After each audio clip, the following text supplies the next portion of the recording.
Good evening, welcome to left and right. వర్షాకాల సమావేశాల్లాగే parliament budget సమావేశాలు కూడా రసాభాసగానే సాగుతున్నాయి.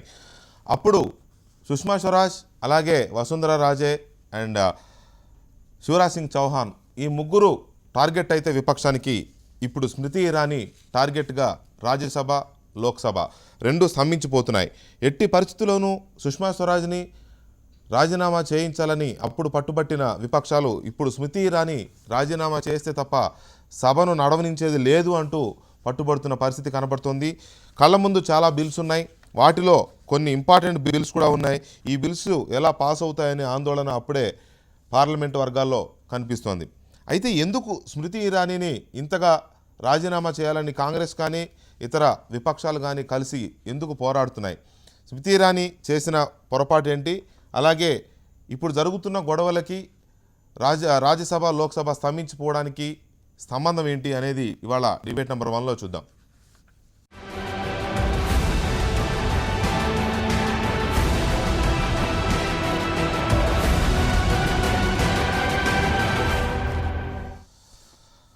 రైట్, కాంగ్రెస్ పార్టీ పార్లమెంట్ సభ్యులు గుత్తా సుఖేందర్ రెడ్డి గారు ఢిల్లీ నుంచి లైవ్లో ఉన్నారు. అలాగే సిపిఐ సీనియర్ నాయకులు, రాజ్యసభ మాజీ సభ్యులు అజీజ్ పాషా గారు కూడా ఢిల్లీ నుంచి మనకి ప్రత్యక్ష ప్రసారాలు అందుబాటులో ఉన్నారు. ఇక అధికార ప్రతినిధి, బీజేపీ అధికార ప్రతినిధి రఘునందన్ గారు మనకి స్టూడియోలో లైవ్లో ఉన్నారు. ముందుగా సుఖేందర్ రెడ్డి గారు నమస్తే అండి. నమస్కారం. అక్కడ ఉన్న మా మిత్రులకు కూడా నమస్కారం.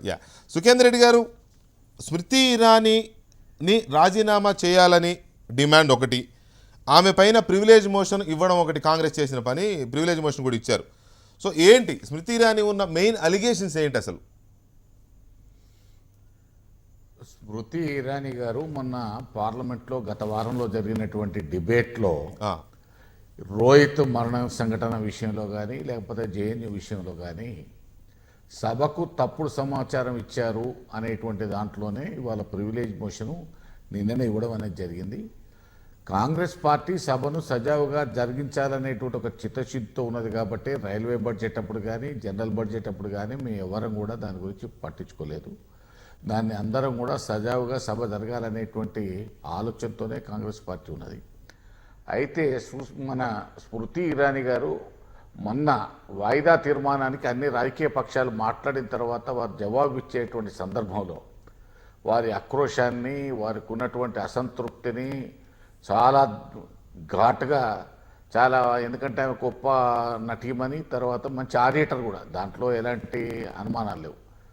కానీ రోహిత్ మరణ విషయంలో పోలీసులు ఇచ్చినటువంటి నివేదిక తప్పుడు నివేదిక, లేకపోతే అక్కడ జరిగినటువంటి సంఘటనలు చూస్తే ఆయన సాయంత్రం ఉరివేసుకున్న తర్వాత వెంటనే డాక్టర్ వెళ్ళినట్టుగా, తర్వాత పోలీసులు వెళ్ళినట్టుగా వీడియో క్లిప్పింగ్స్ కూడా మనం బయటకు వచ్చింది. కానీ ఆమె పార్లమెంట్లో చెప్పింది ఏంటంటే ఉదయం 6:30 గంటల వరకు ఎవరిని కూడా మృతదేహం దగ్గర రానివ్వలేదు, అతను బతుకుండే అవకాశం ఉండే, ఎమ్మడే తీసుకుపోతే డాక్టర్ రానిస్తే అనేటువంటి విషయం ఆమె చెప్పారు. కానీ దానికి కాంట్రడిక్ట్గానే అక్కడ ఉన్నటువంటి యూనివర్సిటీ డాక్టర్ ఉండి, లేదండి వెంటనే నేను వెళ్ళాను, అప్పటికైనా చనిపోయినట్టుగా నేను ధృవీకరించినాను, పోలీసులు అప్పుడే వచ్చినారు అని మంత్రి గారు ఇచ్చిన స్టేట్మెంట్ను ఆమె ఖండించారు. కాబట్టి సభను తప్పుతో పట్టించినటువంటి స్మృతి ఇరానీ గారి మీద సభా హక్కుల తీర్మానాన్ని చాలామంది, కాంగ్రెస్ పార్టీ కావచ్చు మిగతా వాళ్ళు కూడా చాలామంది ప్రవేశపెట్టడం జరిగింది.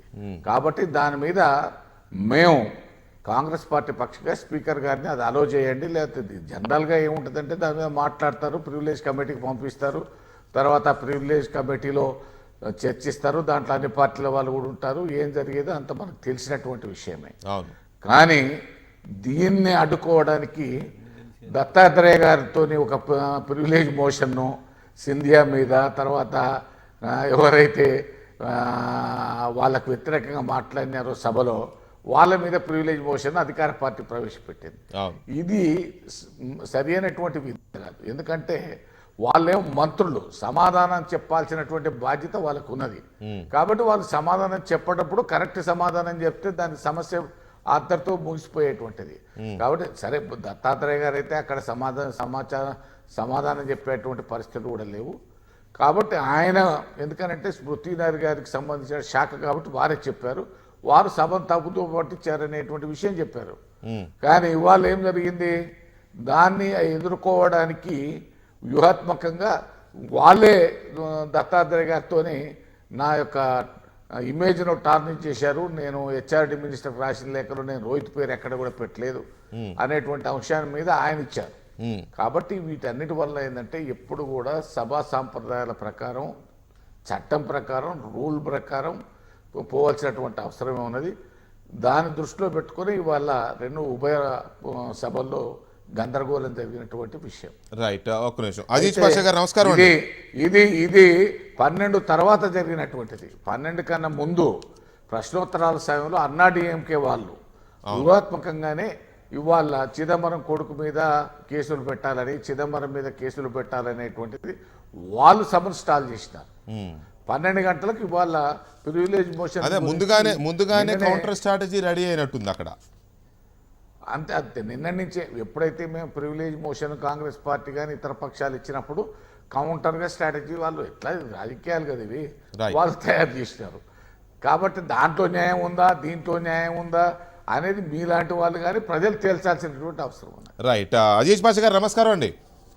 నమస్కారం అండి. అజీజ్ పాషా గారు, మీరు కూడా అంటే ప్రివిలేజ్ మోషన్ ఒకటేనా, లేకపోతే మీ డిమాండ్ రాజీనామా చేయాలని డిమాండ్ చేస్తున్నారు? ఎందుకు రాజీనామా చేయాల్సినంత పొరపాటు జరిగిందా స్మృతి ఇరానీ సైడ్ నుంచి? మీ అబ్జర్వేషన్ ఏంటి అసలు ఈ ఆవిడ వైఖరి మీద కానీ, లేకపోతే ఈ రాజీనామా డిమాండ్ మీద కానీ? ఒకటి ప్రివిలేజ్ మోషన్ ఉందండి, ఎందుకంటే పార్లమెంట్ లో నిజం చెప్పాలి, కానీ ఆమె అబద్ధాలు చెప్పింది. సో అందుకొరకు ప్రివిలేజ్ మోషన్ ఉంది. కానీ ఓవరాల్ చూస్తే జేఎన్యూ ఇంకా సెంట్రల్ యూనివర్సిటీ హైదరాబాద్ లో రోహిత్ వేముల ఆత్మహత్య కేసులో చూస్తే మొత్తం ఆమె కండక్ట్ చూస్తే ఒక హెచ్ఆర్డి మినిస్ట్రీగా లేదండి. ఎందుకంటే పార్లమెంట్లో కూడా చాలా అబద్ధాలు చెప్పి ఒక విషయం ఇప్పుడే సుఖేందర్ రెడ్డి గారు చెప్పారు డాక్టర్ గురించి, ఇమీడియట్గా డాక్టర్ కంట్రాడిక్ట్ చేశారు. నెంబర్ 2, ఎగ్జిక్యూటివ్ కౌన్సిల్లో కూడా ఒక దళిత్ ప్రొఫెసర్ ఉన్నారు అని ఆమె చెప్పింది.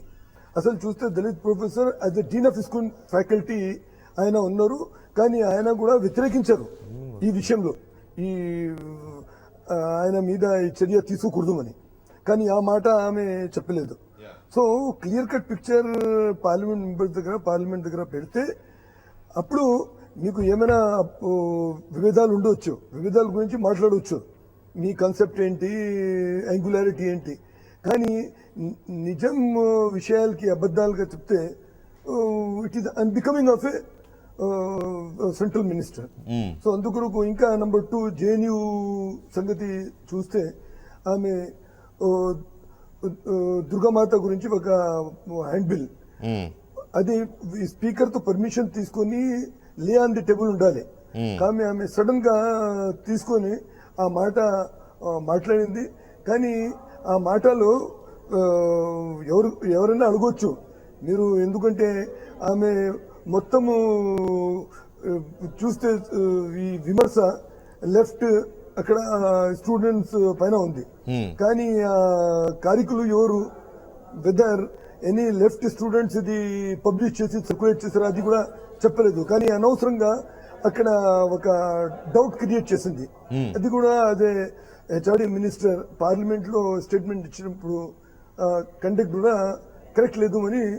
అందుకొరకు మేము ఏంటంటే మొత్తం మిస్హ్యాండ్లింగ్ అయింది జేఎన్యూ ఇంకా హైదరాబాద్ కేసులో.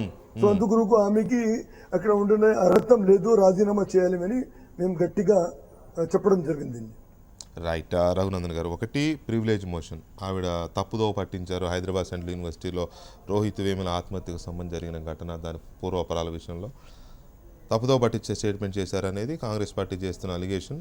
ప్రివిలేజ్ మోషన్, మిగతా పార్టీలు ప్రివిలేజ్ మోషన్తో పాటు ఆమె ఈ దుర్గాదేవికి సంబంధించిన ఎవరో ఏదో మాట్లాడిన దాన్ని తీసుకొచ్చి సభలో వితౌట్ నోటీస్ తీసుకొచ్చి పెట్టడం, సభను తప్పుదో పట్టించడం, దుర్గాదేవిని అవమానించడం, దాన్ని వాడుకున్నారు, దుర్గాదేవి ఇష్యూని తన దీనికోసం వాడుకున్నారు అనేది, అందువల్ల రాజీనామా చేయాలి ముందు ఇమీడియట్గా అనేది వీళ్ళ డిమాండ్.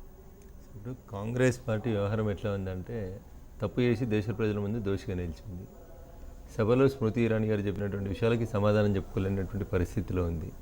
కాబట్టి ఏదో ఒకటి బట్టగలిచి మీద వారేసి పంచాయతీ నడిపించాలి, సభను స్టాల్ చేయాలి అనేటువంటి విషయాలు తప్ప ఇవాళ గుత్తా సుఖేందర్ రెడ్డి గారు మాట్లాడుతూ ఆక్రోషంతో, అసంతృప్తితోటి తప్పుడు సమాచారాన్ని నటి కాబట్టి గొప్పగా నటించింది పార్లమెంట్లో అని చెప్తా ఉన్నారు. ఆమె చదువుతున్నప్పుడు చెప్పింది ఏంటంటే, this is the report filed by Telangana police before the honourable high court of Andhra Pradesh and Telangana అని చెప్పి, దాంట్లో తెలంగాణ పోలీసు వాళ్ళు హైకోర్టుకి ఇచ్చిన అఫిడవిట్లో ఏం రాసిండ్రో అది మాత్రమే చదివి చెప్పింది. మనం అందరం కూడా దయించి గమనించాల్సింది ఏంటంటే, ఏ మంత్రి కూడా ప్రాక్టికల్గా సందర్భంలోకి పోయి అక్కడ ఏం జరిగింది అనేది డిస్కస్ చెయ్యరు, చూడరు. ఎవరి మీద ఆధారపడతారు? సెక్రటరీల మీద లేదా పోలీసుల మీద, సంబంధిత అధికారులకు ఇచ్చినటువంటి నివేదికలు, రిపోర్ట్ల మీద మాత్రమే పార్లమెంట్కి సమాచారాన్ని తెలియజేస్తారు. ఇక్కడ ఆమె చదివినప్పుడు చాలా క్లారిటీగా చెప్పింది, పోలీసు వాళ్ళు తెల్లారి ఉదయం మాత్రమే డెడ్ బాడీ దగ్గరికి పోయినాం రాసినామని చెప్పి. ఇప్పుడు ఒక మంత్రి సభలో చెప్పినటువంటి విషయం ఏమో అది చెల్లని విషయం కనబడుతుంది, తప్పుడు సమాచారం కనబడుతుంది. దట్టు హైకోర్టుకి పోలీసు వాళ్ళు ఇచ్చిన సమాచారం అది. వీళ్ళు ఏమంటారు, డాక్టర్ అమ్మ పోయి చెప్పింది అని అంటే, మరి పోలీసు వాళ్ళు రాయాలి. డాక్టర్ అమ్మ కంప్లైంట్ ఎప్పుడు ఇచ్చింది, ఎఫ్ఐఆర్ ఎప్పుడు రిజిస్టర్ అయింది? ఆ రోజు సాయంత్రం ఎఫ్ఐఆర్ రిజిస్టర్ కాలేదు. మరి ఎఫ్ఐఆర్ మరుసటి రోజు రిజిస్టర్ అయింది. చనిపోయిన సాయంత్రం 6 గంటలకో 7:15కో 8:30కో ఒకవేళ డాక్టర్ అమ్మ పోయి ఆ శవాన్ని పరిశీలించుంటే, విద్యార్థులు ఎవరు కంప్లైంట్ ఇవ్వకపోతే, బీయింగ్ లీగల్ అండ్ మెడికల్ ఆఫీసర్గా తను అప్పుడే కంప్లైంట్ చెప్పాల్సింది, 100 చెప్పాల్సింది. Cyberabad police station, Cyberabad commissioner వాళ్ళ కిలోమీటర్ దూరంలో ఉంటుంది ఆ యూనివర్సిటీకి. మరి ఆమె అప్పుడే కంప్లైంట్ ఇచ్చిందా? ఇస్తే దాన్ని పోలీసు వాళ్ళు నమోదు చేయలేదా? ఎందుకు మరుసటి రోజు డేట్లో ఎఫ్ఐఆర్ నమోదైంది? పోలీసు వాళ్ళు హైకోర్టుకి ఇచ్చినటువంటి అఫిడవిట్లో అవన్నీ ఎందుకు రాసినారు? That is to be looked into. కానీ మంత్రి గారు వచ్చి ఇక్కడ ఏం ఎంక్వైరీ జరపలేదు, విచారణ జరపలేదు. మంత్రి గారి ముందు పోలీసు వాళ్ళు ఇచ్చినటువంటి అఫిడవిట్లు, హైకోర్టులో నడుస్తున్నటువంటి కేసుకు సంబంధించిన వివరాలని వారు చదివి వినిపించినారు. దాంట్లో ఎవరికైనా ఎట్లాంటి సందేహాలు ఉంటే పెద్దలు గుత్తా సుఖేందర్ రెడ్డి గారు ఈ ప్రాంతం నుంచి ప్రాతినిధ్యం వహిస్తూ ఉన్నారు. సైబరాబాద్ కమిషనర్ అడిగితే ఆ రిపోర్ట్స్ అన్ని కాపీలు వారికి కూడా పంపిస్తారు. లేదంటే కాంగ్రెస్కో లీగల్ సెల్ ఉంది, వాళ్ళ అడ్వకేట్లు ఉన్నారు, వాళ్ళ హైకోర్టులో ఎప్పుడు ఎఫ్ఐఆర్ రిజిస్టర్ అయింది, దానికి సంబంధించిన అఫిడవిట్లు ఏంటి అనేది చాలా స్పష్టంగా కనబడతాయి. మంత్రి గారు ఇగో నా దగ్గర ఉన్న హైకోర్టు రిపోర్ట్ ఇచ్చిన అఫిడవిట్ ఆధారంగా మాత్రమే చదువుతున్నాను అని చెప్పి చదివినారు. ఎవరో ఒక డాక్టర్ గారిని తీసుకొచ్చి వీరు తెల్లారి స్టేట్మెంట్ ఇప్పించినారు. 7:15కి సంఘటన జరిగితే నేను 8:30కో ఏమో అక్కడికి వెళ్ళాను, చూశాను అని చెప్పి. చూస్తే కంప్లైంట్ ఇచ్చిందా, ఎక్కడైనా ఎంట్రీ చేసిందా? వేగ్గా స్టేట్మెంట్స్ వద్దు. అక్కడ హైకోర్టుకి ఇచ్చిన అఫిడవిట్ని ఆమె తప్పుడని చెప్తుందా? చెప్తే హైకోర్టులో అఫిడవిట్ ఇవ్వమనండి. తెలంగాణ పోలీసు వాళ్ళు తప్పుడు అఫిడవిట్ ఇచ్చినారు హైకోర్టుకి. లేదు నేను ముందు రోజు రాత్రే వెళ్ళి చూశాను, చూసి నేను తర్వాత నా ఇంటికి వెళ్ళి నేను పడుకున్నాను, నేను ఎలాంటి కంప్లైంట్ పోలీసు వాళ్ళకి ఇవ్వలేదు, తెల్లారి మాత్రమే పోస్ట్ మార్టం జరిగింది, జరిగిన సంఘటనలన్నీ పోలీసు వాళ్ళ మీద చెప్పమనండి, తప్పేం లేదు కదా. రాష్ట్ర హైకోర్టులో కేసు నడుస్తూ ఉంది, దాంట్లో వారిని ఇంప్లీట్ కమ్మనండి బీయింగ్ ఏ డాక్టర్గా. పోలీసు వాళ్ళు ఎట్లా అఫిడవిట్ ఇచ్చినారు, తప్పుడు అఫిడవిట్ ఎట్లా ఇచ్చినారు, నేను ముందు రాత్రే శవాన్ని పరిశీలించిన, నేనే డిక్లేర్డ్ డైడ్ అని చెప్పి నేనే రాసిచ్చిన అని చెప్పి చెప్పమనండి ఆమె. సుఖేందర్ రెడ్డి గారు, ఇక్కడ ఆమె మంత్రి చదువుతున్నప్పుడు ఒకటి డాక్యుమెంట్స్ అయితే స్పష్టంగా డాక్యుమెంట్స్ పట్టుకుని ఆమె మాట్లాడే సందర్భం చూసాం ఆ రోజు మనం. ఆమె 1-2 సార్లు కోర్టు కూడా చేశారు. This is the report given by Telangana police and this is the affidavit filed in high court అని 2 చెప్తూ చేసిన తర్వాతనే ఇక్కడ మనకి ఆ కన్సర్న్ యూనివర్సిటీకి సంబంధించిన డాక్టర్ గారి స్టేట్మెంట్ నెక్స్ట్ డే మళ్ళీ మనకు రిపోర్ట్ అయింది. సో ఈ పరిస్థితుల్లో పోలీస్ రిపోర్ట్ని, హైకోర్టులో ఇచ్చిన అఫిడవిట్ని చదవడం అనేది తప్పుదో పట్టించడం ఎలా అవుతుంది? ఆమె సొంత, అంటే ఇక్కడ చర్చ జరుగుతున్నది కూడా దాని మీదనే. ఆమె సొంత స్టేట్మెంట్ అయితే మీరు అన్నట్టు తప్పుదో పట్టించినట్టు అవుతుంది. స్టేట్ పోలీస్ డాక్యుమెంట్ని ఇవ్వడం అనేది, చదవడం అనేది తప్పుదో ఎలా అవుతుంది? ఒక విషయం ఇక్కడ మన రఘు వెంకటకృష్ణ గారు, sir, doctor HRD ministry doctor ఆమె, ఆ యూనివర్సిటీ డాక్టర్, ఏదో ప్రైవేట్ డాక్టర్ కాదు. ఓకే. తర్వాత పోలీసులు అక్కడ వెళ్ళినట్టు కానీ డాక్టర్ వెళ్ళినప్పుడు కానీ వీడియో క్లిప్పింగ్స్ ఉన్నాయి. ఇప్పుడు వీడియో క్లిప్పింగ్స్ మీ టీవీలో చూపెట్టినాయి. ఎప్పుడైతే స్మృతి ఇరానీ గారు పార్లమెంట్లో స్టేట్మెంట్ ఇచ్చిన తర్వాత ఆ విషయాలన్నిటి కూడా డాక్టర్ స్వయంగా ఆమె వచ్చి ఎవరో వచ్చి చెప్పిస్తే చెప్పేటువంటి కాదు కదా. ఆమె employee of the HRD ministry, Hyderabad university doctor ఆమె. కాబట్టి ఆమె లేదండి ఇది కరెక్ట్ కాదు, మంత్రి గారు తప్పు చెప్పినారు, నేను వెంటనే వెళ్ళాను, చూశాను, డెడ్ అని చెప్పాను, అప్పటికే అతను మొత్తం బాడీ మొత్తం కూడా గట్టిగా అయిపోయిందని చెప్పాను, ఎప్పుడే పోలీసులు కూడా వచ్చారు, వాళ్ళు కూడా చూశారు అంటే మంత్రి గారిని పోలీసులన్నా తప్పుదారి పట్టించి ఉండాలి, లేకపోతే మంత్రి గారన్నా తప్పుడు సమాచారము in the name of Telangana police అన్నది చెప్పి ఉండాలి. అది ఇప్పుడు దీని క్లారిటీ ఇవ్వాల్సింది తెలంగాణ పోలీస్ అని ఇవ్వాలా, మంత్రి గారు అని ఇవ్వాలా. ఎందుకంటే పోలీస్ క్లిప్ ఆడ వీడియో క్లిప్పింగ్స్ బహిరంగంగా మీ టీవీలో చూపెట్టినాయి కదా. సుఖేందర్ రెడ్డి గారు వీడియో క్లిప్పింగ్ దాంట్లో, సుఖేందర్ రెడ్డి గారు ఒక మాట, వీడియో క్లిప్పింగ్లలో డే టు టైం ఉండదు. ఒకటి హెచ్ఆర్డీ అపాయింట్ చేసిందా, లేకపోతే మీరు అపాయింట్ చేసిరా, మేము అపాయింట్ చేసినాము, అది ఇష్యూ అన్నా. నేను చాలా స్ట్రైట్గా అడిగినా, 7:15కు అబ్బాయి ఉరేసుకున్నాడు, 8:15కు డాక్టర్ అమ్మ పోయింది అనుకుందాం ఒక నిమిషానికి. ఎఫ్ఐఆర్ ఏ రోజు ఇష్యూ అయింది? బాధ్యత గల డాక్టర్గా నేనే సర్టిఫికేట్ ఇచ్చినా చనిపోయినాడని చెప్పినటువంటి డాక్టర్ అమ్మ ఎందుకు కంప్లైంట్ అప్పుడు ఇవ్వడానికి ఇష్టపడలేదు? ఒకవేళ పోలీసులు కూడా మీ లెక్క ప్రకారం మీరు చూసినటువంటి వీడియో ప్రకారం పోలీసులు కూడా అప్పుడే అక్కడికి రీచ్ అయి ఉంటే ఎందుకు అదే నిమిషం లోపల ఎఫ్ఐఆర్ నమోదు చేయలేదు? ఇవన్నీ మంత్రి గారు ఏదో పోలీసులను అడిగి ఓరల్గా చెప్పినాయి కాదు సుఖేందర్ రెడ్డి గారు. దయించి మీరు కొంచెం విఘ్నులు అర్థం చేసుకోగలుగుతారనే నేను ఇంత మైన్యూట్గా చెప్తున్నాను. రాష్ట్ర హైకోర్టులో నేను అర్థం చేసుకున్నా కాబట్టే చెప్తున్నాను అన్నా ఒక్కటే నిమిషమే. నేను రాష్ట్ర అర్థం హైకోర్టులో చేసుకున్నాను కాబట్టే చెప్తున్నాను. రాష్ట్ర హైకోర్టులో తెలంగాణ పోలీస్ ఇచ్చినటువంటి అఫిడవిట్ కాపీని మంత్రి గారు పార్లమెంట్లో చదివి వినిపించినారు. మీరు అన్నట్టు మంత్రి గారికి వచ్చింది అధికారికంగా హైకోర్టులో సబ్మిట్ అయినటువంటి కాపీ తప్ప సొంత వైద్యమో సొంతంగా తను రాసుకొని వచ్చి చదివినటువంటి కాగితమో కాదనేది మీరు కానీ దేశ ప్రజలు కానీ గమనించాలనేది నేను మీ ద్వారా తెలంగాణ ప్రాంతం నుంచి కాంగ్రెస్ పార్టీకి తెలంగాణ ప్రాంతం నుంచి కాంగ్రెస్ పార్టీకి ప్రాతినిధ్యం వహిస్తున్న ఏకైక ఎంపీ మీరు. ఇద్దరు ఎంపీ ఇద్దరు ఉన్నారు. ఓకే ఓకే నందెలే గారు ఉన్నారు. సారీ నందెలే గారు. సో మీరిద్దరు ఉన్నారు ఇక్కడ. కాంగ్రెస్ పార్టీకి ఎలాంటి రిపోర్ట్ కావాలన్నా, కాంగ్రెస్ పార్టీకి ఎలాంటి ఫీల్డ్ ఫ్యాక్ట్స్ కావాలన్నా కూడా, గ్రౌండ్ రియాలిటీస్ కావాలన్నా కూడా మీరు ఇవ్వాల్సిందే ఆ పార్టీ ప్రతినిధులుగా. సో మీరు స్టడీ చేశారు ఈ కేసుని. స్టడీ చేసి ఒక్కటి వెంకటకృష్ణ గారు చెప్పండి. నేను ఈ కేసులో స్టడీ చేసేటువంటి కార్యక్రమం కానీ నేను తీసుకోలేదు. నేను ఇక్కడ పార్లమెంట్ సభ్యునిగా పార్లమెంట్లో జరిగిన విషయాల మీదనే మీరు అడిగిన దానికి సమాధానం చెప్తున్నాను. ఓకే. ఎందుకంటే మంత్రి గారు ఇచ్చిన స్టేట్మెంట్ అప్పుడు పార్లమెంట్లో ఉన్నాను. ప్రివిలేజ్ మోషన్ మూవ్ అయిన తర్వాత పత్రికల్లో మూవ్ అయింది, పార్లమెంట్లో చూశాను. తర్వాత డాక్టర్ గారు ఇచ్చిన స్టేట్మెంట్లు మీ టీవీల ద్వారానే చూశాను.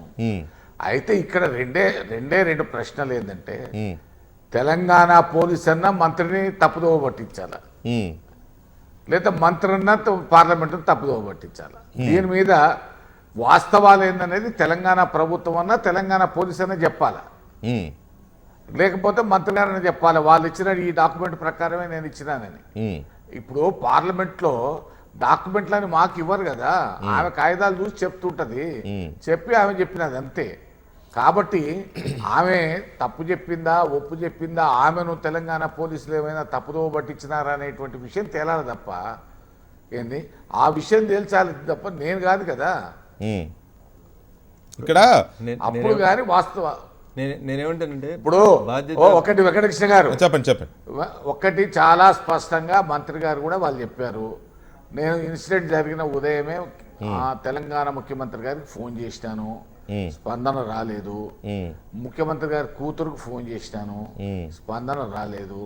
పార్లమెంట్లో ఆమె జవాబు చెప్పే నాటికి కూడా మాకు మళ్ళీ ఇంతవరకు సమాధానం కానీ మళ్ళీ కట్టసే కాలుగా రాలేదు అని ఆమె స్వయంగా చెప్పింది.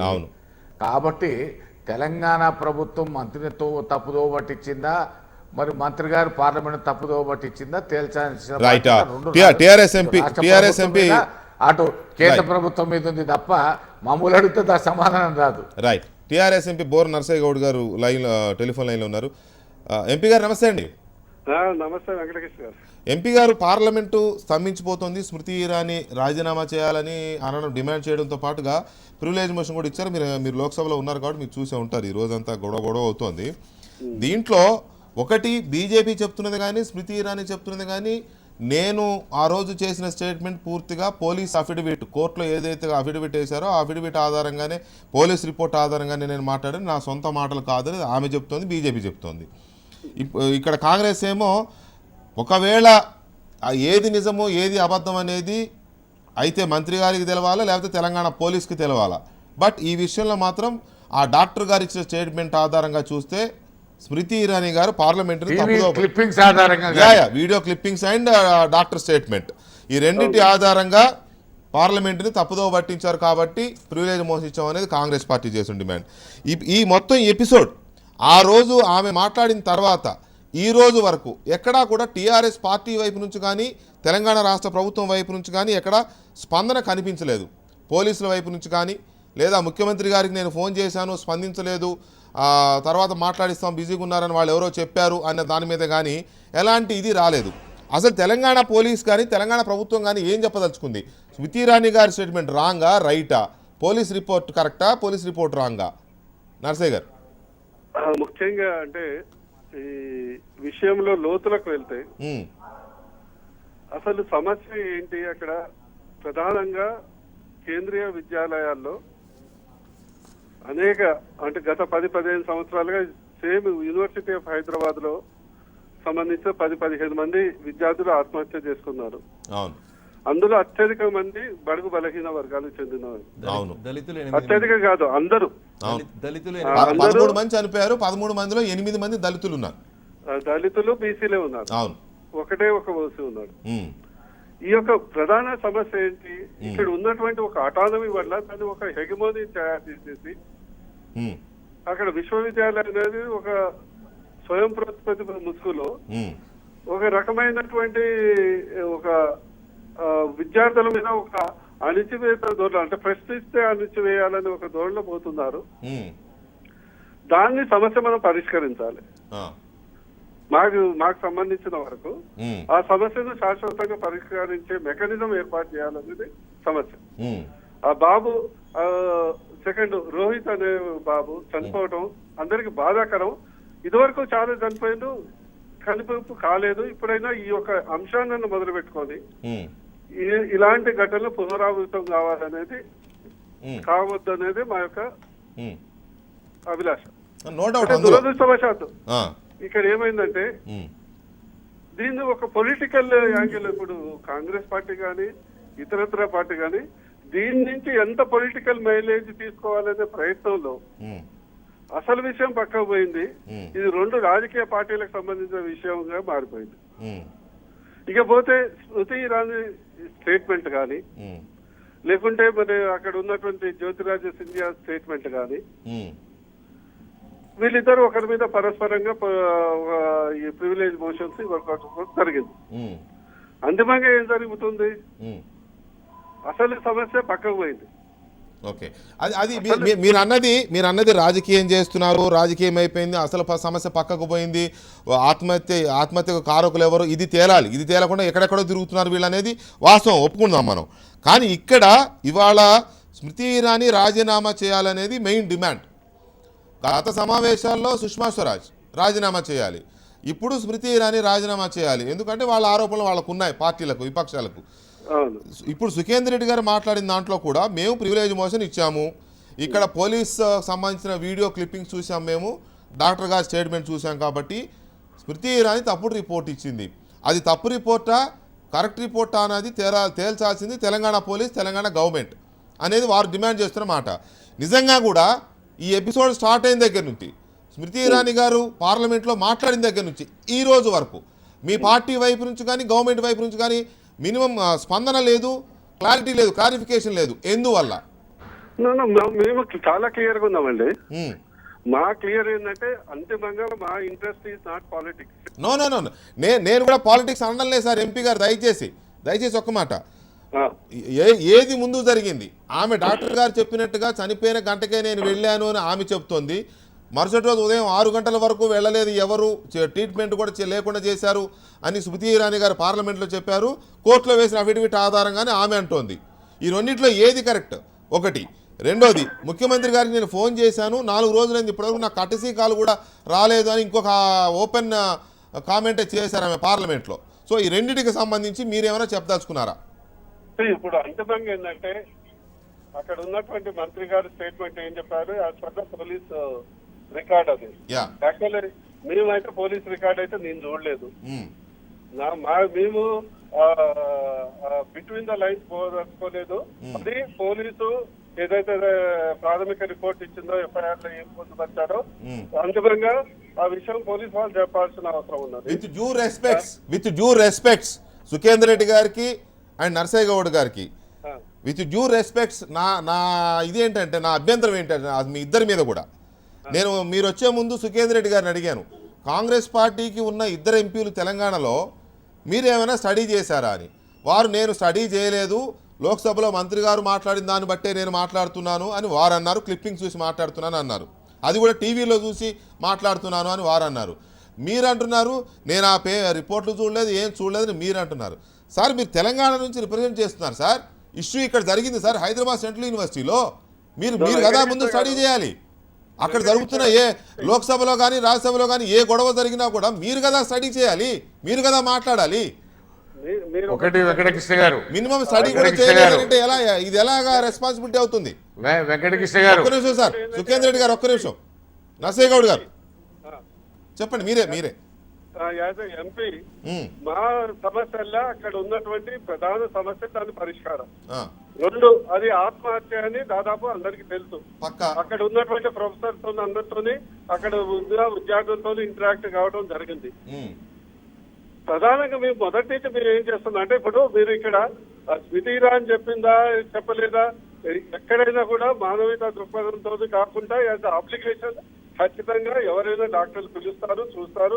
కానీ అప్పుడే డెడ్ అని టీవీలో ఉన్నటువంటి ఇంటర్వ్యూ ప్రకారం డెడ్ అని ఇచ్చారు. కానీ ప్రతి ఎఫ్ఐఆర్ కాపీ అదే మనం చూడం కదా.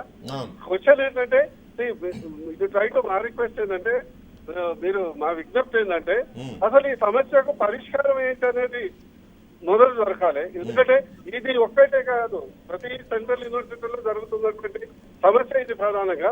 సెకండ్ మా మెయిన్ ఇష్యూ తెలుసా వెంకటకృష్ణ గారు, ఆ బాబుకి కాకుండా మిగతా వాళ్ళందరికీ ఆ, దాదాపు 5 months స్కాలర్షిప్ ఇవ్వలేదండి. ఉమ్, అంటే బడుగు బలహీన వర్గాలు కేవలం ఆ స్కాలర్షిప్ మీద బతికి చదువుకునే వాళ్ళు. ఉమ్, మేమేమంటున్నాం, మేము పార్లమెంట్ లో అదే చెప్పాము, ఉమ్, సీట్ పే మారో పేట్ పే మत మారో. అంటే కావాలంటే వీప్ మీద కొట్టగానే మా పొట్ట మీద కొట్టదు.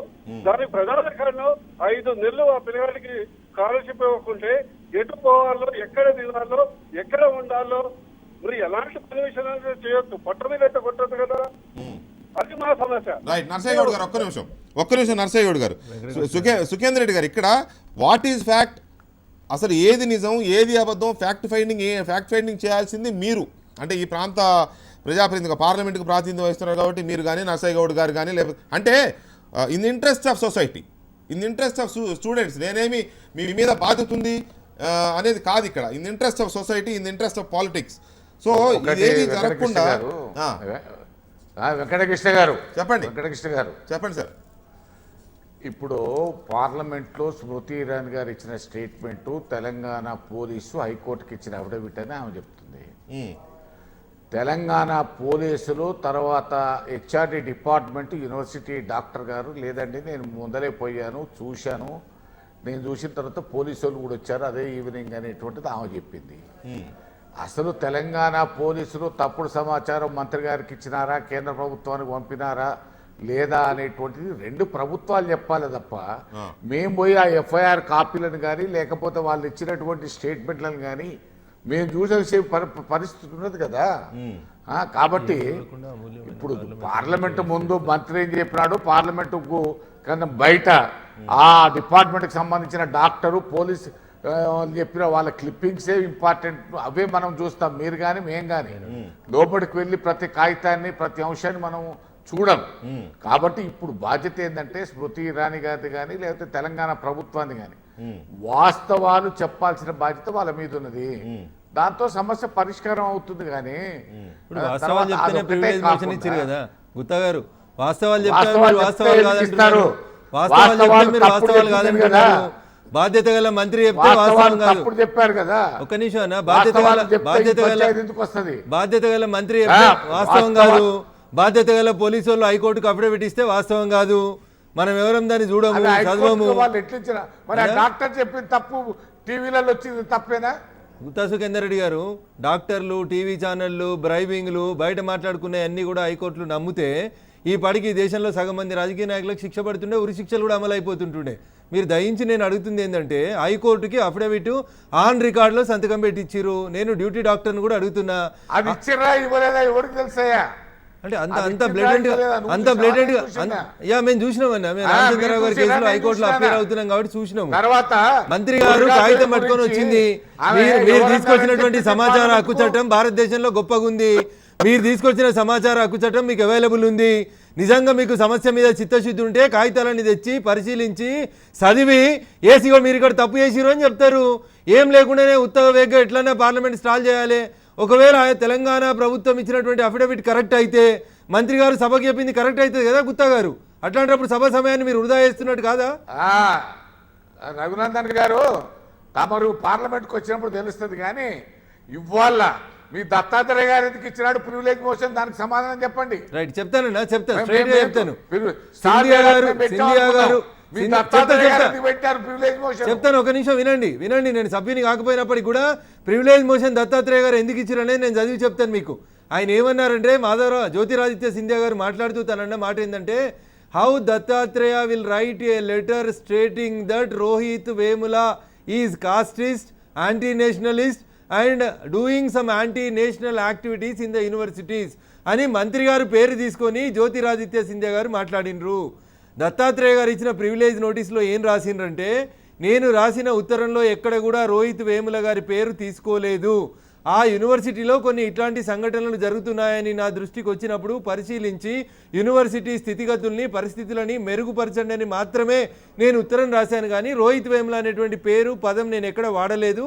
జ్యోతిరాదిత్య గారు నా పేరు అనవసరంగా వాడినారు, అది వారికి శోభించదు అని చెప్పి దత్తాత్రేయ గారు ఇచ్చినటువంటి privilege notice. Right, Aziz Pasha గారు.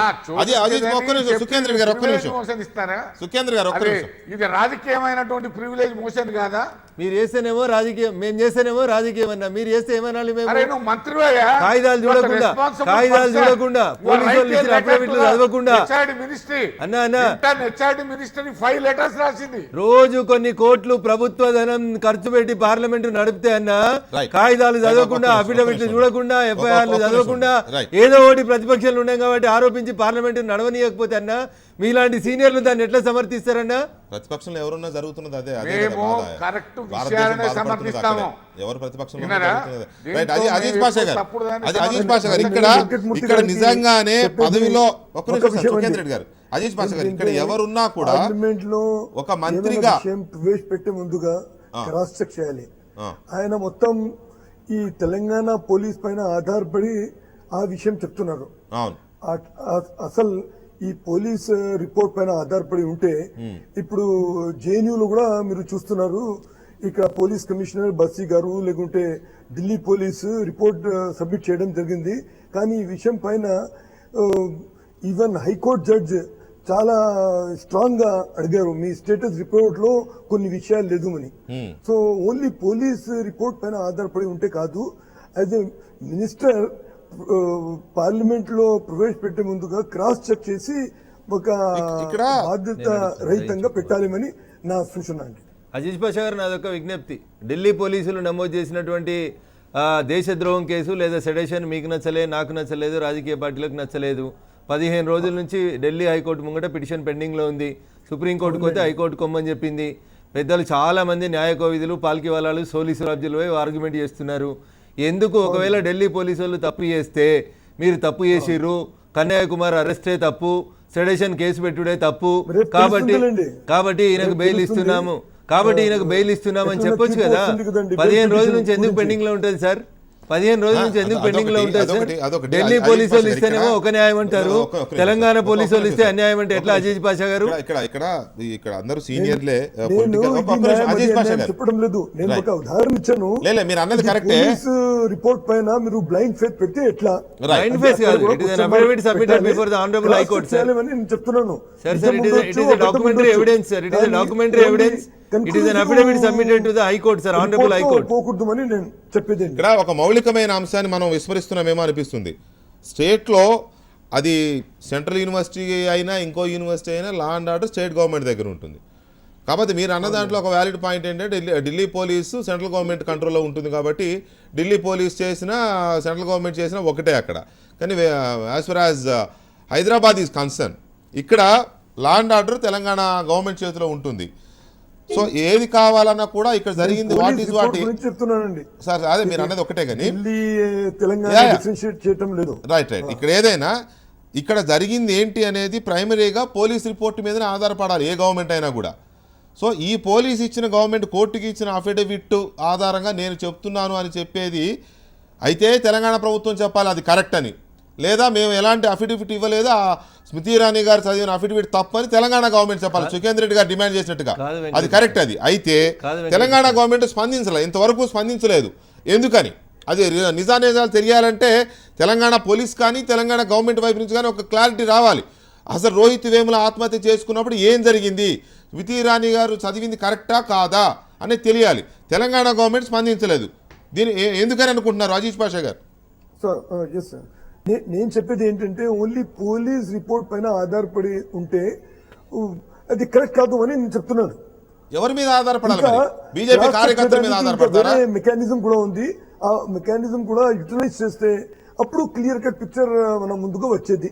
అదే నా మనవి. అంటే ఎప్పుడు కూడా పోలీస్ మీదనే డిపెండ్ అవుతారు కదా, బీజేపీ కార్యకర్తల మీదనో లేకపోతే ఇతరత్ర అంటే సంబంధం లేని వ్యక్తుల మీద డిపెండ్ కాదు కదా. అది తీసుకోవచ్చు, చెప్పడం లేదు.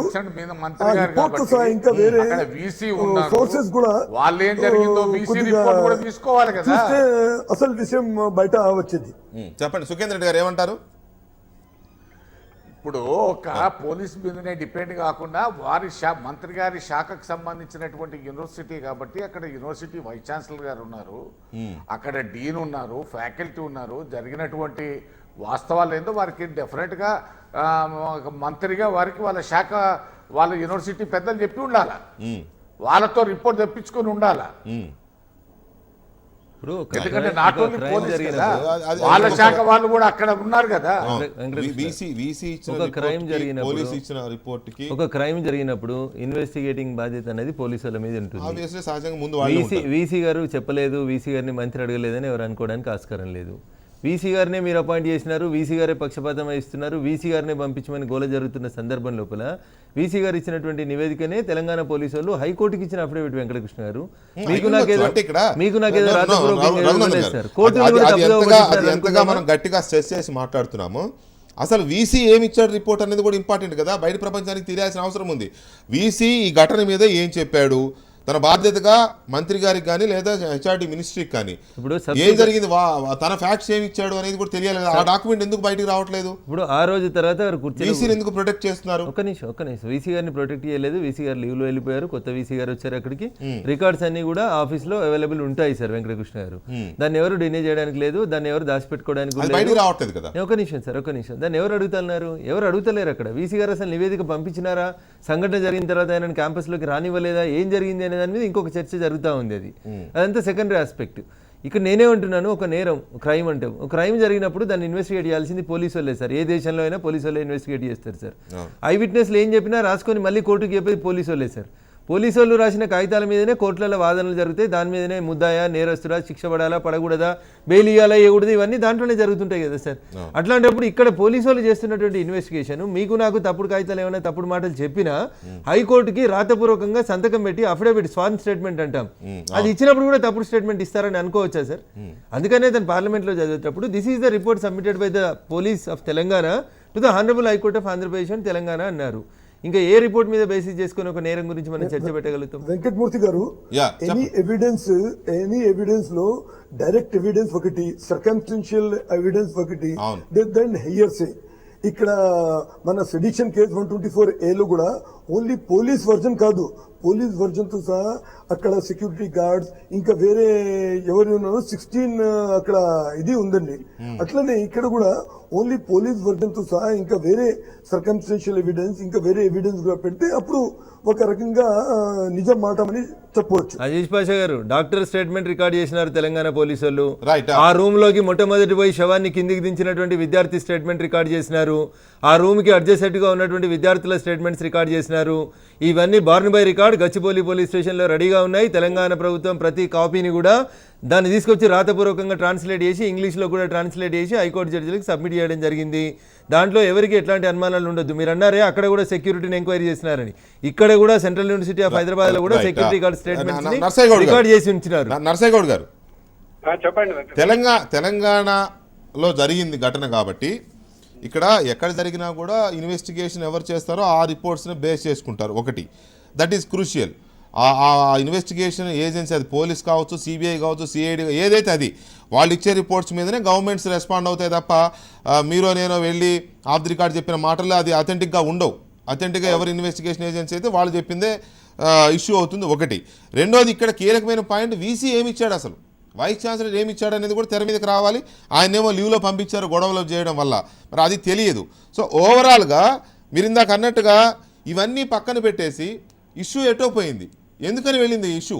రాజకీయం ఎందుకు అవుతోంది? స్మృతి ఇరానీ రాజీనామా చేయాలి అనే డిమాండ్ దాకా వెళ్ళిపోయింది. గత సమావేశాలు మొత్తం సుష్మా స్వరాజ్, ఈ సమావేశాలు మొత్తం స్మృతి ఇరానీ. ఇలాగే గడిచిపోతుందేమో అనే ఆందోళన కనపడుతోంది మిగతా కొన్ని పార్టీల్లో, న్యూట్రల్గా ఉండే పార్టీస్లో. ఖచ్చితంగా అండి. ఇప్పుడు ప్రాబ్లం ఏంటంటే పార్లమెంట్ లో అందరితో మాట్లాడినప్పుడు గత ప్రభుత్వంలో బీజేపీ వాళ్ళు ఇదే ధోరణిలో ఉన్నారు, వాళ్ళు సభ నడవనీయలేరు, మేము కూడా నడవనీయమనే ఒక ధోరణిలో ఎక్కడ అవకాశం దొరికితే ధోరణిలో జనరల్ గా ఇక్కడ ఉన్న అపోజిషన్ పార్టీ కూడా ఉన్నట్లు అనిపిస్తుంది. కానీ దురదృష్టవశాత్తు అది మంచిది కాదు. ఇదంటే ఇదే దాని మీద ఒక డిస్కషన్ అవుతే, ఈ సబ్జెక్ట్ మీద ఒక డిస్కషన్ లేదనుకోండి, ఆ డిస్కషన్ ఏంటంటే ఒకవేళ గవర్నమెంట్ తప్పు చేస్తే ఎక్స్పోజ్ కావచ్చు, ఒకవేళ అపోజిషన్ ఒకవేళ తప్పుగా భావిస్తే దాన్ని కూడా చెప్పొచ్చు. కానీ నేను చెప్పిన మొదటి నుంచి ఉంది అసలు సమస్య, ఇప్పుడు అసలు సమస్య ఏదైతే ఉందో అసలు సమస్యకు పరిష్కారం అందరం కలిసి దాన్ని కనుగొనే మార్గం ఉంటుంది. నర్సయ్య గారు ఒక్క నిమిషం, నర్సయ్య గారు ఒక్క నిమిషం, సుఖేందర్ రెడ్డి గారు మీతో మాట్లాడుతున్నారు. సుఖేందర్ రెడ్డి గారు, ఒకటి పార్లమెంటులో చాలా స్పష్టంగా వాయిదా తీర్మానం ద్వారా ఈ చర్చ మొత్తం జరిగింది. ఈ చర్చ జరిగిన తర్వాతనే అన్ని రాజకీయ పార్టీలు పార్టిసిపేట్ అయిన తర్వాతనే ఈ స్మృతి ఇరానీ గారు సమాధానం చెప్పారు, హోంమంత్రి గారు సమాధానం చెప్పారు. స్మృతి ఇరానీ గారు సమాధానం చెప్పే సందర్భంలోనే చాలా తప్పుడు సమాచారం ఇచ్చిరాననే దాని మీదనే కదా ఈ వాయిదా ఇప్పుడు ప్రివిలేజ్ మోషన్ వచ్చింది. కాబట్టి చర్చ జరగలేదు అనేది కాదు, చర్చ జరిగింది. చర్చకు అన్ని రాజకీయ పార్టీలు పాల్గొన్నాయి. చర్చ జరిగింది ఏంటంటే, చర్చ ఎప్పుడు జరిగింది అలిగేషన్స్ కౌంటర్ అలిగేషన్స్ మీద జరిగింది. కానీ చాలా వరకు ఆ చర్చలు ఏంటంటే ప్రతిఫలం సమస్య దాని పరిష్కారం మీద కానీ పార్లమెంట్ లో చర్చ జరగదు. నేను చెప్పేది అది ఇష్యూ చర్చ జరగలేదని అంటలేదు. దాని మీద ఏంటంటే ఎలిగేషన్ ఇప్పుడు స్మృతి ఇరానీ గారి తర్వాత మనం దీనికి అల్టిమేట్లీ ఏమవుతుంది, వాట్ ఈస్ ద సొల్యూషన్, దీనికి మనం పునరావృతం కాకుండా ఏం చేయాలని మీద వచ్చే ముందల్లే స్మృతి ఇరానీ గారు చేసినటువంటి వ్యాఖ్యల మీద మళ్ళీ బైకాట్లు ఇది అయిపోయింది. అంటే యూనివర్సిటీలో బడుగు బలహీన వర్గాలకు చెందిన విద్యార్థులు ఇలా సఫర్ అవుతున్నారు, అది జరగకుండా ఉండాలి అంటే ఏం చేయాలి అనే దిశగా కాకుండా నీ బలం ఏంటి నా బలం ఏంటి, నువ్వు ఇంటికి వెళ్తావా నేను ఇంటికి వెళ్ళాలా, ఇలా ఈ రకమైన పంతాలు పట్టింపులకు వెళుతున్నారు అనేది బహుశా నర్సయ్య గౌడ్ గారి ఆవేదన అయి ఉండాలి. చాలా సలహాలు సూచనలు, తర్వాత చాలామంది ప్రొఫెసర్లు ఉన్నారు దాంట్లో పార్లమెంట్లో, వాళ్ళు కూడా సలహాలు సూచనలు ఇచ్చినారు. ఇవన్నీ విన్న తర్వాత మరి స్మృతి ఇరానీ గారు చాలా ఆక్రోషంతోనే చాలా కోపంతోనే వారి బాడీ లాంగ్వేజ్ చూడండి, మీరు వారు మాట్లాడే విధానం చూడండి, ఎంత తీవ్రంగా మాట్లాడినటువంటి విషయాలు మనం చూస్తున్నాము. కాబట్టి ఎప్పుడైనా సరే మంత్రిగా ఉన్నటువంటి పత్రికల్లో వచ్చింది బీజేపీ నాయకత్వమే అమ్మ అంత స్పీడ్ అవసరం లేదు, చాలా ఓపికతో సమాధానం చెప్పాలని ఆమెకు సలహా ఇచ్చినట్టుగా పత్రికల్లో వచ్చింది. ట్విట్టర్లో కూడా వచ్చింది. బీజేపీ అంటే గిట్టని ఉమర్ అబ్దుల్లా గారు ట్వీట్ చేసినారు, కాంగ్రెస్ పార్టీ స్మృతి ఇరానీ ప్రసంగాన్ని సమాధానం చెప్పాలంటే మళ్ళీ పోయి స్మృతి ఇరానీతో రాయించుకొని వచ్చి రాహుల్ గాంధీ చదవాలని మేమంటే నచ్చని ఉమర్ అబ్దుల్లా గారు ట్విట్టర్లో కూడా పెట్టిరని కూడా చూసినామన్నా. అరే నేను ఏమంటున్నాయా, ఉమర్ అబ్దుల్లా పెట్టిండా, రకరకాల ఒపీనియన్స్ ఉంటాయన్నా. నేను అడుగుతుంది ఏంది, పార్లమెంటును సజావుగా నడవనియండ్రి, చర్చలు జరుపుండ్రి, మేము సమాధానం చెప్పడానికి సిద్ధంగా ఉన్నాం, ఎందుకు స్టాల్ చేస్తా ఉన్నారని మేము అడుగుతా ఉన్నాం. ఉన్నప్పుడు ఈ సలహా సూచనలు ఇస్తే బాగుండేది. ఖచ్చితంగా ప్రతి అంశాన్ని రాజకీయం చేసి నెలకు సెషన్స్ నడవకుండా చేసిన బీజేపీ గురించి అప్పుడే మర్చిపోతే ఎట్లా? అప్పుడు అప్పుడు ఎఫ్ఐఆర్లు అయినాయి, అప్పుడు జైలు పోయినాయి. సుఖేందర్ అండి ఆ రోజు కూడా మీరు పార్లమెంట్ ఉన్నారు, ఆ రోజు కూడా మీరు పార్లమెంట్ ఉన్నారు, ఆ రోజు కూడా మీరు పార్లమెంట్ ఉన్నారు. ఒక్క నిమిషం, వినేటువంటి ఓపిక అవసరం ఉండాలా? 100% ఆ రోజు కూడా పార్లమెంట్ లో ఉన్నారు. ఆర్గ్యుమెంట్స్ మాత్రమే కాదు, అంటే మీ రెండు పార్టీలకు బాధ్యత లేకుండా మీ రెండు పార్టీలకు బాధ్యత లేకుండా వ్యవహరిస్తున్నాయి అనడానికి నేను సిద్ధంగా లేను. కానీ మీ రెండు పార్టీలు వాళ్ళు ప్రతిపక్షంలో ఉన్నప్పుడు ఏం చేశారు, ఇప్పుడు మేము అది చేస్తామని మీరు అన్నా, మేము అప్పుడు అంతకుముందు వాళ్ళు చేశారు కదా మేము లాస్ట్ టైం అలా చేసామని వారన్నా. ఇది కాదు, ఇప్పుడు దేశం చూస్తున్నది ఒకటే. ఈ పార్లమెంటు సమావేశాల్లో గత సమావేశాల్లో ఆగిపోయిన బిల్స్ కానీ ప్రజా సమస్యలు కానీ చర్చకు వస్తాయా ఒకటి. ఇలాగే ఆమె రాజీనామా చేసేదాకా మేము గత సమావేశాలు మీకు గుర్తుండే ఉంటాయి, మీరు వారం రోజుల ముందే డిక్లేర్ చేశారు ఈ సమావేశాలు నడవనివ్వమని. ఈసారి ఏమైనా డిక్లేర్ చేయకుండా వీళ్ళు సభలోకి వచ్చారా అనేది అర్థం కావట్లా. ఇక్కడ అజీజ్ పాషా గారు ఒక్కటి వెంకటకృష్ణ గారు చెప్పండి, సుఖేంద్ర రెడ్డి గారు చెప్పండి. ఒక్కటి, మేము చాలా స్పష్టంగా పార్లమెంటును సజావుగా నడపనివ్వాలనేటువంటి ఆలోచనతో ఉన్నాము. అందుకనే రైల్వే బడ్జెట్ అయింది, జనరల్ బడ్జెట్ ప్రజెంటేషన్ అయింది. మేము చాలా సహనంతో ఉన్నాము. అవన్నీ ప్రజెంటేషన్ అయిపోయిన తర్వాతనే స్మృతి ఇరానీ గారి దాని మీదనే మేము ప్రివిలేజ్ మోషన్ ఇచ్చాము. ప్రభుత్వం కూడా సభను సజావుగా జరగడానికి వాళ్ళ మీద బాధ్యత కూడా ఉంటుంది. వాళ్ళు కూడా ప్రతిపక్షాలు లేవనెత్తే పలు అంశాలను సావధానంగా సమాధానాలు చెప్పి, ఒకవేళ వాళ్ళ తప్పైతే ఈ తప్పులు భవిష్యత్తులో జరగకుండా చూడాలని బాధ్యత వాళ్ళ మీద కూడా ఉన్నది. విన్నారా? కాబట్టి ఇక్కడ నీదా నాదా అనేటువంటిది ఇప్పుడు తగాదాలు పడి పార్లమెంటును బంద్ పెట్టుకోవాల్సినటువంటి అవసరం లేదు. గతంలో వాళ్ళు చేసినా ఇప్పుడు మేం చేసినా దేశ భవిష్యత్తు కొరకు చేయాల్సినటువంటి అవసరాలే ఉన్నాయి తప్ప ప్రజల యొక్క సమస్యల పరిష్కారం కొరకే పార్లమెంటు ముందు మనం కూర్చున్నాం తప్ప ఈ పార్లమెంటును సజావుగా నడపనియొద్దు అనేటువంటి కాదు. ఎందుకంటే పార్లమెంటును సజావుగా నడపనివ్వాలని మేము కోరుతున్నామని రఘునందన్ గారు అన్నందుకు చెప్తున్నాను. అది ప్రతిపక్షంలో ఉన్నప్పుడు ఒక రకంగా, అధికారంలో ఉన్నప్పుడు రెండో రకంగా ఉండడం అనేటువంటిది సరైనటువంటిది వాళ్ళకి కానీ మాకు కానీ సరైనటువంటిది కాదు. కాబట్టి ప్రభుత్వం యొక్క బాధ్యత బిల్లులు పాస్ చేయించే విషయంలో కానీ, పార్లమెంటును సజావుగా నడపనిచ్చేటువంటి విషయంలో కానీ వాళ్ళకే అపారమైనటువంటి బాధ్యత ఉన్నది. ఆ బాధ్యతను వారు నెరవేర్చుకోవాలా, దానికి మేము సహకరించాలా. ఇది దాన్ని సజావుగా సహకరించడానికి చేయాల్సిన పనులు ఇవి. రైట్, చెప్పండి నర్సయ్య గారు, చెప్పండి. హలో నర్సయ్య గారు చెప్పండి. నర్సయ్య గారు, ఏమి నాకు ఒకటి పార్లమెంట్ కల్పిస్తుంది ఏంటంటే, కొంతమంది బీజేపీ మంత్రులు కాంగ్రెస్ చూసి నేర్చుకోవాల్సిన అవసరం ఉంది. ఎవరిని చూసి? కాంగ్రెస్ చూసి. Okay okay. అంటే ఎందుకంటే అపోజిషన్ అనేది ప్రొవోకేట్ చేయడానికి ప్రయత్నం చేస్తూనే ఉంటది. అవును, ఆ ట్రాప్ లో మనం పడొద్దు. ఆ ట్రాప్ లో పడేటప్పుడు ఏంటంటే మనము ఇంకా అనవసరంగా కొత్త ఇష్యూస్ లేపుకుంటూ వస్తుంటాం. ఎందుకంటే ఇంకా probably they are learning new minister. Right, ఇక్కడ అజీజ్ పాషా గారు చాలా కీలకమైన బిల్స్, దాదాపు జిఎస్టీ బిల్ ఒకటి, benami transactions or the black money bill ఒకటి, లోక్పాల్ అండ్ లోకాయుక్తాస్ బిల్ ఒకటి, విజిల్ బ్లోయర్స్ ప్రొటెక్షన్ బిల్ 2015 ఒకటి, and prevention of corruption bill 2013 ఒకటి, real estate regulation of development bill 2013, judges salaries bill, ఇట్లా Waqf properties bill, right of persons with disability bill 2014, mental health care, ఇది చాలా important, mental health care bill ఒకటి పెండింగ్లో ఉంది. ఇలాంటివి దాదాపు 60 బిల్లులు గడిచిన 3 సమావేశాలుగా పోస్ట్ అవుతూనే ఉన్నాయి, వాయిదా పడుతూనే ఉన్నాయి. సో ఈసారి కూడా ఈ రాజీనామా కోసం ఇలాగే సాగదీస్తారా, లేకపోతే దీనికి ఎక్కడోసారి ఫుల్ స్టాప్ ఉంటుందా? ఒక్క నిమిషం సార్, ఒక్క నిమిషం. అజీజ్ పాషా గారు, ఐఎమ్ ఆస్కింగ్ యూ, ఈ రాజీనామా కోసం ఇలాగే ఎంతకాలమైనా వాళ్ళు రాజీనామా చేయరు, ఏ ప్రభుత్వము చేయదు, చేయలేదు కాబట్టి ఇలాగే పెండింగ్ సాగదీసుకుంటూ పోతారా? దీనికి ఏమైనా ఫుల్ స్టాప్ ఉంటుందా? అజీజ్ పాషా గారు. సార్, వామపక్ష పార్టీస్ ఎప్పుడైనా అడ్డంకాలు పెట్టి అనవసరంగా చర్చలు జరగకూడదు అని ఎప్పుడు కూడా చెప్పలేదు. లాస్ట్ టైం కూడా ఇదే బీజేపీ అపోజిషన్ లో ఉన్నప్పుడు 1 పాయింట్ తీసుకొని మొత్తం వింటర్ సెషన్ ఇది అయిపోయిందండి, నాశనం అయిపోయింది. సో ఈ రోజు వాళ్ళు తిరిగి ఒక రూలింగ్ పార్టీగా మాట్లాడుతున్నారు, అది వేరే విషయం. కానీ ఆ సమయంలో కూడా వామపక్ష పార్టీస్, ఈ సమయంలో వామపక్ష పార్టీస్ చాలా రెస్పాన్సిబుల్ గా బిహేవ్ చేసింది. నేను కూడా చెప్పేది ఏంటంటే ఈ విషయాలపైన చర్చలు జరగాలి, కానీ మేము ఏం సమాధానం అడుగుతున్నాము ఆ సమాధానం గురించి ఏమైనా కన్విన్సింగ్ రిప్లై రాకపోతే ఏం చేయాలండి? ఎప్పుడు ఆ సమయంలో తప్పనిసరిగా మేము తిరిగి మళ్ళీ అడగాలి, ఈ కరెక్ట్ సమాధానం ఇవ్వండి. కానీ తప్పుడు సమాచారం ఇచ్చిన తర్వాత ఎట్లయినా ప్రివిలేజ్ మోషన్ పెట్టాలి. అందుకొరకు గవర్నమెంట్ కూడా ఒక బాధ్యత రహితంగా కరెక్ట్ రిప్లై ఇచ్చి మొత్తం అపోజిషన్ కి ఒక కన్విన్సింగ్ రిప్లై ఇస్తే ఈ తగాదాలు రాదు.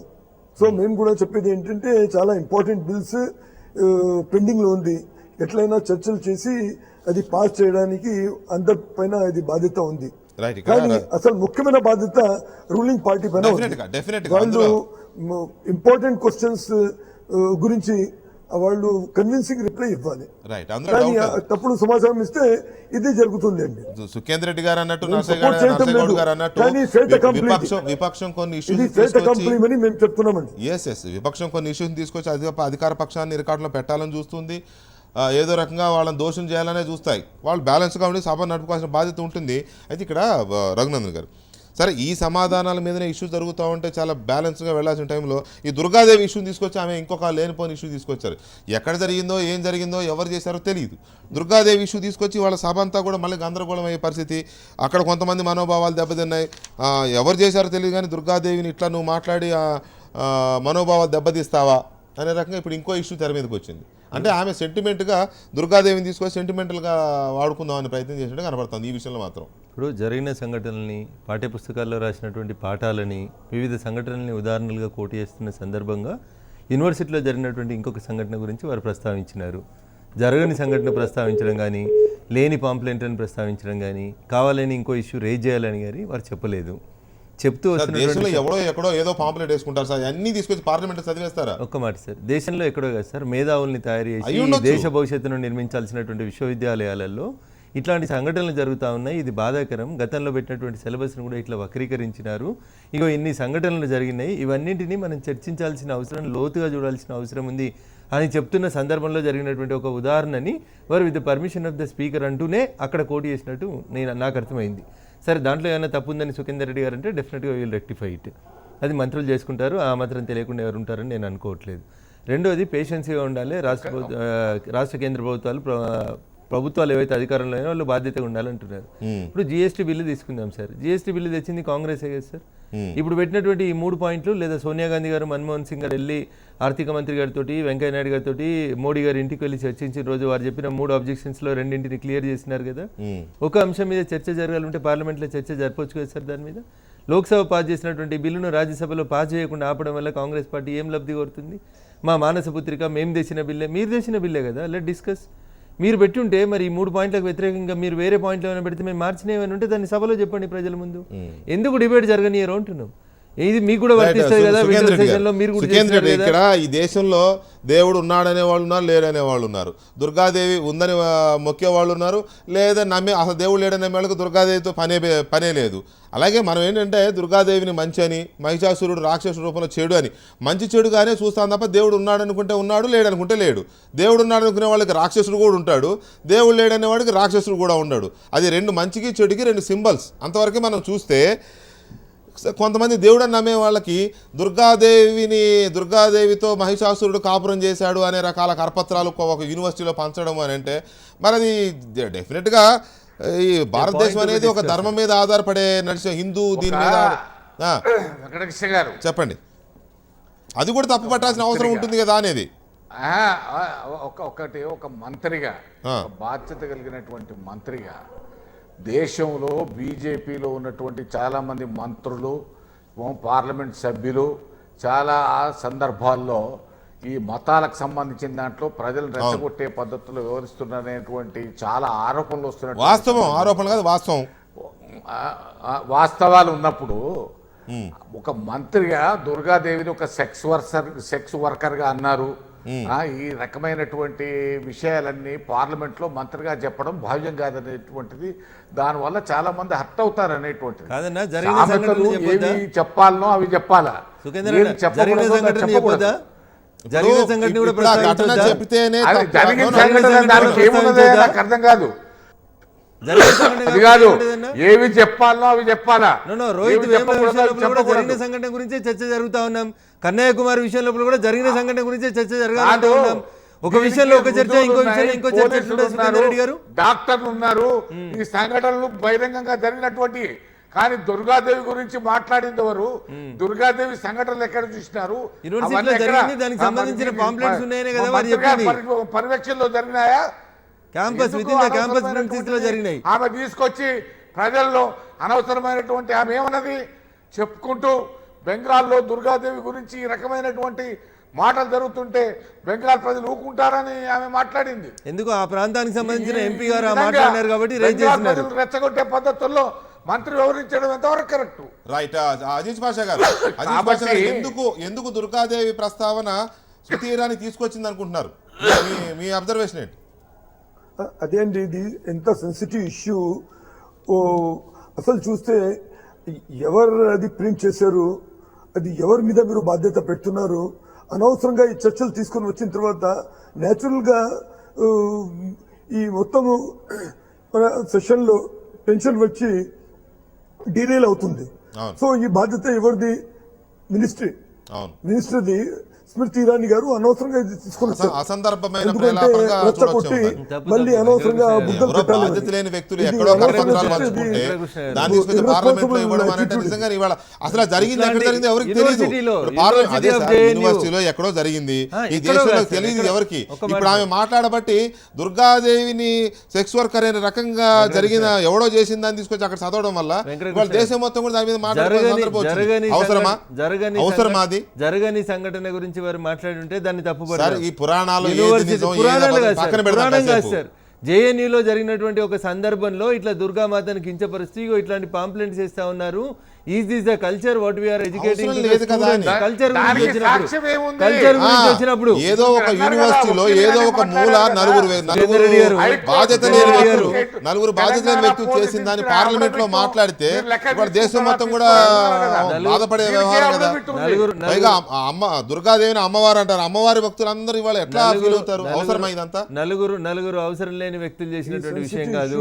ఒక ప్రెమిసిస్, ఒక యూనివర్సిటీ ప్రెమిసిస్ లో జరిగినటువంటి సంఘటనని పార్లమెంట్ కి, దేశానికి ఆమె ఎక్స్ప్లెయిన్ చేసి చెప్పింది. యూనివర్సిటీలలో వీటిని పరిష్కరించాల్సి ఉంటే, ఏదైనా యూనివర్సిటీలో అలాంటి జరిగి ఉంటే ఎవరైనా కంప్లైంట్ ఇస్తే దాని మీద చర్యలు తీసుకోవడం కేసు చేస్తారు. వెంకటకృష్ణ గారు ఒక మతాన్ని కించపరిస్తే సుమోటో కూడా కేసులు చేయొచ్చు. కాదంటలే సార్, నేను దాన్ని సమర్థించట్లే. దుర్గాదేవికి మహిషాసురుడికి ఏదో సంబంధం పెట్టి ఎవడో కరపత్రం వేసిందని సమర్థించట్లే. కానీ అది పార్లమెంట్ లో మాట్లాడాల్సినంత అవసరం లేదు. అదేదో సెంటిమెంట్ గా వాడుకొని కనబడతా ఉంది. వారు చెప్పింది ఏంటంటే దిగజారుతున్నటువంటి విద్యా ప్రమాణాలు, పుస్తకాలలో వస్తున్నటువంటి క్వాలిటీ ఆఫ్ ఎడ్యుకేషన్ తో పాటు పిల్లల ఆలోచన విధానాన్ని మనం ఎట్లా పాడు చేస్తూ ఉన్నాం. గ్రౌండ్ నుంచి 4వ తరగతిలో 6వ తరగతిలో ఇట్లాంటి పాఠాలు చెప్పుకుంటూ వస్తే యూనివర్సిటీకి వచ్చిన తర్వాత ఇక విద్యార్థులు ఇంత తయారవుతా ఉన్నారు. దీనికి బాధ్యత ఎవరు వహించాలనేటువంటి ఒక పాజిటివ్ చర్చ కోసం మీరు మాతో చర్చలో పాల్గొన్నందుకు, అలాగే టెలిఫోన్ లైన్ లో పాల్గొన్న నర్సయ్య గౌడ్ గారు కూడా ప్రత్యేకమైన ధన్యవాదాలు. ఇది డిబేట్ నెంబర్ 1. ఇక తెలుగు రాష్ట్రాల్లో రాజకీయ పునరేకీకరణ జరుగుతోందా? భారతీయ జనతా పార్టీ కేంద్రంగా ఇక్కడ టీఆర్ఎస్ తన వ్యూహాలు మార్చుకుంటుంటే అక్కడ తెలుగుదేశం పార్టీ కూడా బీజేపీకి దూరం అవుతున్న పరిస్థితులు కనబడుతున్నాయి. తెలుగుదేశం బీజేపీకి దూరం అవుతుందా? బీజేపీ తెలుగుదేశాన్ని దూరం పెడుతోందా? అందుకనే ఇతర పార్టీల ఎమ్మెల్యేలు తమలో చేర్చుకునే కార్యక్రమం ఇక్కడ అక్కడ కూడా జోరుగా జరుగుతోందా? ఈ వలసల కార్యక్రమం కేవలం రాజకీయ పునరేకీకరణ జరుగుతున్న కార్యక్రమంగానే, ప్రభుత్వాలు కూలిపోకుండా కాపాడుకునే కార్యక్రమంగానే చూడాలా? ఇంకేమైనా కారణాలు ఉన్నాయా? డిబేట్ నెంబర్ 2లో చిన్న బ్రేక్ తర్వాత.